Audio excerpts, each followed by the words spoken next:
Assalamualaikum warahmatullahi wabarakatuh. Puji syukur saya panjatkan kepada Tuhan Yang Maha Esa atas berkat dan rahmat karunia-Nya. Kita mampu berkumpul di sini untuk mengikuti pembelajaran materi pendidikan sepanjang hayat, yang dimana kami sebagai kelompok 5 yang beranggotakan saya sendiri Gita Aulia dan rekan saya Rahel Yunik Permana akan memaparkan materi mengenai penerapan Habermas pada pembelajaran orang dewasa. Yang pertama yaitu mengenai jargon Habermas itu sendiri. Beliau merupakan tokoh yang berpengaruh pada perkembangan teori sosial dan politik selama 50 tahun.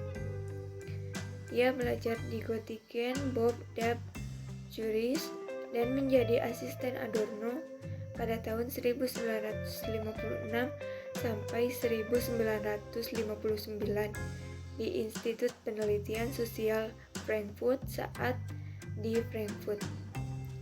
Beliau juga pernah belajar di Universitas Bang Bonn dan meraih gelar doktor.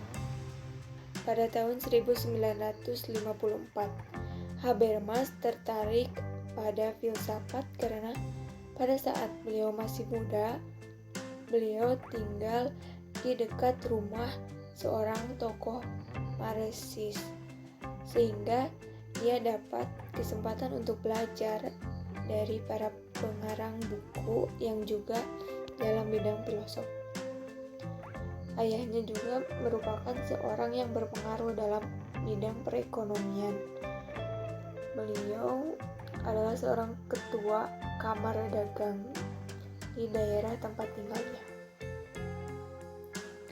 Habermas dan pendidikan orang dewasa.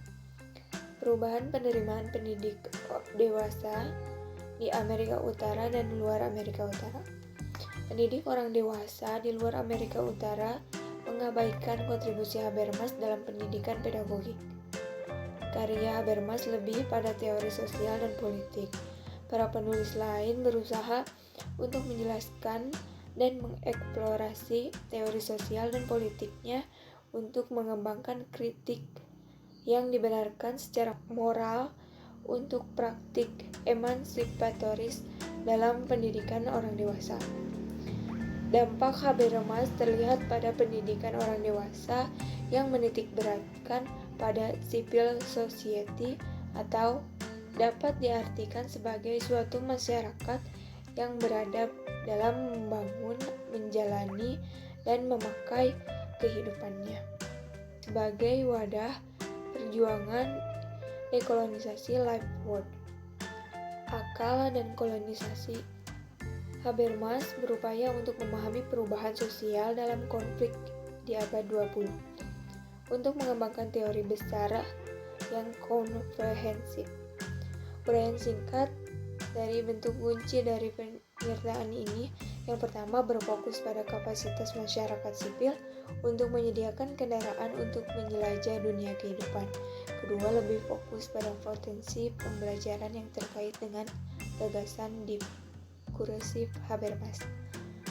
Teori Habermas pada pekerjaan yang sangat abstrak dan sulit untuk diikuti. Dari berbagai tradisi filsafat, Habermas melakukan usaha untuk menyusun suatu teori yang integral dan sistematis. Ciri sistematisnya itu membedakan pemikirannya terhadap pemikiran para pendahulu dalam teori kritis. Masyarakat sipil, demokrasi, dan pendidikan orang dewasa. Kunci dari penekanan pendidik dewasa menurut Habermas pada masyarakat sipil adalah peran sukarela. Pendidikan orang dewasa dapat mendorong terciptanya suatu ruang di mana warga negara dapat berdebat di depan umum dan mengadopsi metodologi wacana untuk mencapai kesepakatan yang disepakati bersama. Agar bidang pendidikan orang dewasa dapat memenuhi perannya dalam masyarakat sipil, pembelajaran orang dewasa harus melibatkan reproduksi sosial dan pembelajaran revolusioner sosial. Karena dunia kontrol teknik sebuah kekuasaan tunduk pada konsensus warga negara yang bertindak, yang dalam dialog menembus kekuatan refleksi. Menurut Welton, pada tahun 1995. Tujuan Habermas dan pendidikan orang dewasa bukanlah untuk menanamkan kembali negara dan pasar ke dalam dunia kehidupan, tetapi untuk menanamkan nilai-nilai dunia kehidupan tentang kepedulian, masalah etika dan prinsip-prinsip demokrasi ke dalam sistem, dan dengan demikian melawan dan membalikan penjajahan. Habermas memberikan kritik dan dukungan teoritis ini kepada pendidik dewasa yang berharap dan bekerja untuk masyarakat yang lebih rasional. Tujuan sosial yang diusahakan oleh pendidikan orang dewasa adalah di mana semua anggota masyarakat dapat terlihat secara bebas dan penuh dalam wacana dan tindakan rasional.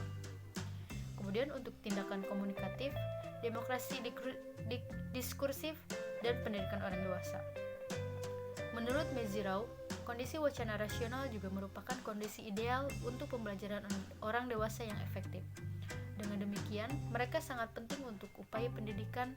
Untuk memfasilitasi pembelajaran orang dewasa, peserta harus memiliki informasi yang akurat dan lengkap, kebebasan dari paksaan dan penipuan diri, keterbukaan terhadap sudut pandang alternatif, empati, dan perhatian terhadap pikiran dan perasaan orang lain, kemampuan untuk menimbang bukti dan menilai argumen, kesadaran akan ide dan kemampuan untuk secara kritis merefleksikan asumsi, kesempatan yang sama untuk berpartisipasi dalam berbagai peran wacana, dan kemauan untuk memahami dan menerima kesepakatan dan menerima penilaian terbaik yang disepakati sebagai uji validitas sampai hasil baru dari wacana diidentifikasi menurut Mezirow dan Associates 2000.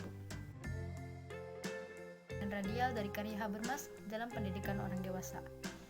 Hal ini akan mendorong pemahaman yang lebih baik tentang manfaat teori Habermas dan tentang kritik serta masalah teori tersebut. Mungkin juga menyarankan cara-cara di mana kritik-kritik ini dapat diganggu gugat dan masalah diselesaikan. Pemahaman yang lebih lengkap dan kritis ini sangat penting untuk teori pendidikan orang dewasa yang diinformasikan Habermasian. Keterlibatan pendidik dewasa dalam debat ini adalah tentang keterlibatan dalam kritik dan landasan disiplin pendidikan orang dewasa itu sendiri.